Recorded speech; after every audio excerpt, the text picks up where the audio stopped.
warahmatullahi wabarakatuh. Saya Yesi Dwi Aninda, PGP, Angkatan 9, Kelompok A2. Aksi nyata modul 1.1 yang telah saya terapkan dalam pembelajaran berdasarkan filosofi Ki Hajar Dewantara. Salam bahagia.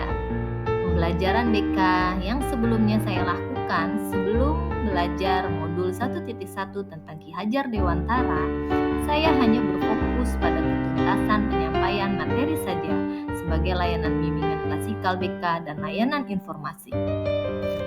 Selama mengikuti pembelajaran di modul 1.1 tentang filosofi Ki Hajar Dewantara, seharusnya saya lebih memahami karakter murid yang berbeda-beda dengan cara memberikan asesmen di awal dan dalam proses pembelajaran atau layanan BK, bukan hanya penilaian di akhir pembelajaran atau layanan BK.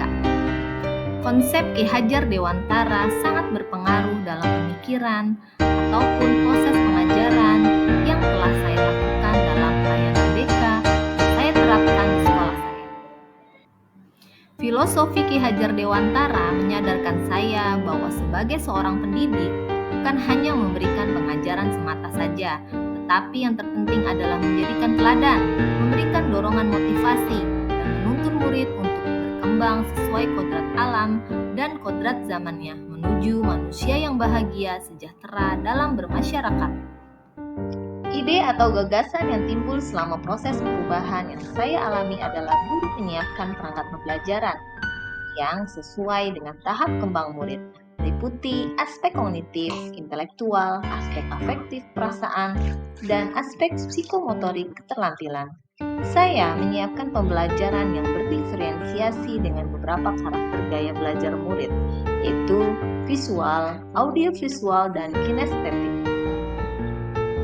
Pendidikan yang berpihak kepada murid. Setelah saya mempelajari filosofi Ki Hajar Dewantara, pengajaran yang menyenangkan bagi siswa, pengajaran yang memberikan kesempatan untuk siswa berkreasi, berpendapat, berinovasi, dapat menumbuh kembangkan potensi serta bakatnya dan nilai-nilai mandiri, kolaboratif, dan nilai-nilai luhur yang baik pada murid. Praktik baik dan aksi nyata yang telah saya lakukan, yaitu yang pertama adalah perencanaan.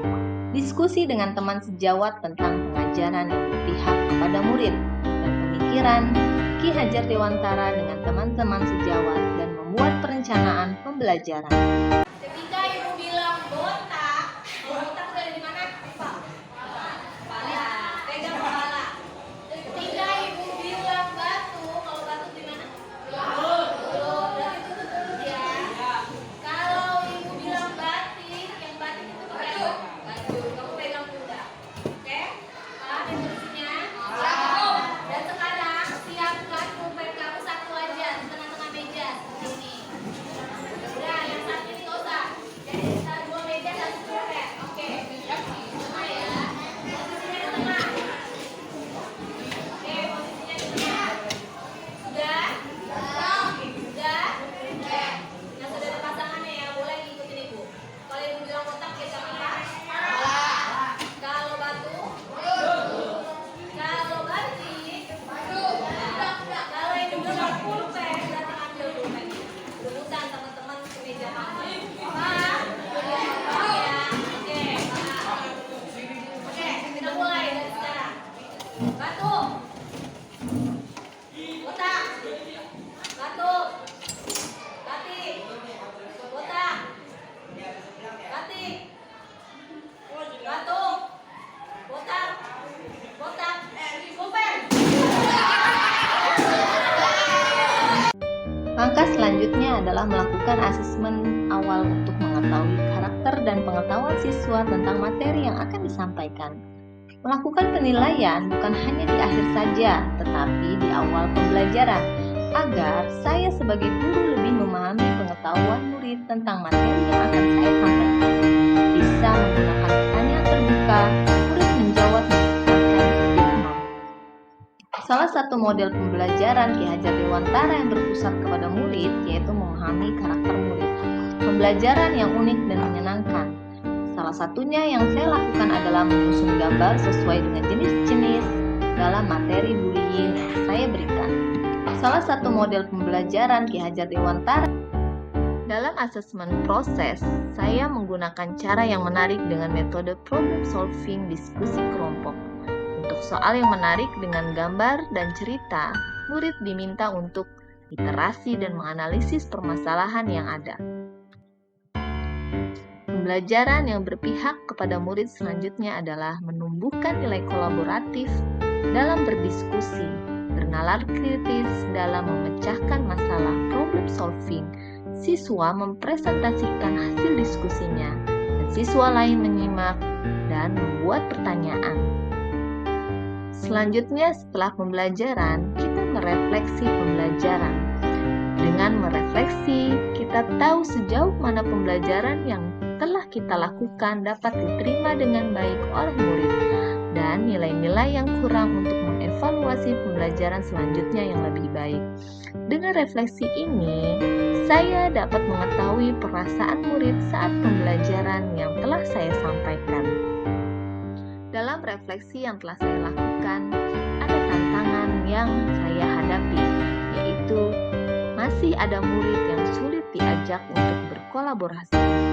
Masih ada murid yang malu untuk mengungkapkan idenya dan malu untuk presentasi di depan kelas. Solusi dari masalah ini ialah melatih secara personal dan melatih dengan teknik dialog. Saya Yetita Suab, saya teman sejawat dari Ibu Yesi Dwi Aninda, guru BK SMP Negeri 2 Babelan yang saat ini mengikuti kegiatan PGP. Pembelajaran layanan bimbingan dan konseling yang sudah dilakukan oleh Ibu Yesi menurut saya sudah sesuai dengan filosofi Ki Hajar Dewantara, karena saya melihat bahwa beliau menerapkan pembelajaran yang berpihak kepada murid, terus aktif, kolaboratif, kreatif, dan inovatif. Terima kasih. Assalamualaikum, saya Konita Hardianti, siswa kelas 73 di SMP Negeri 2 Babelan. Saya senang sekali belajar tentang materi BK. Saya lebih percaya diri dan aktif dalam belajar karena ada beberapa permainan yang diberikan oleh Bu Yesi yang membuat saya menjadi lebih aktif dan percaya diri. Terima kasih Bu Yesi. Wassalamualaikum warahmatullahi wabarakatuh. Terima kasih. Wassalamualaikum warahmatullahi wabarakatuh. Salam guru hebat, guru bergerak, Indonesia maju.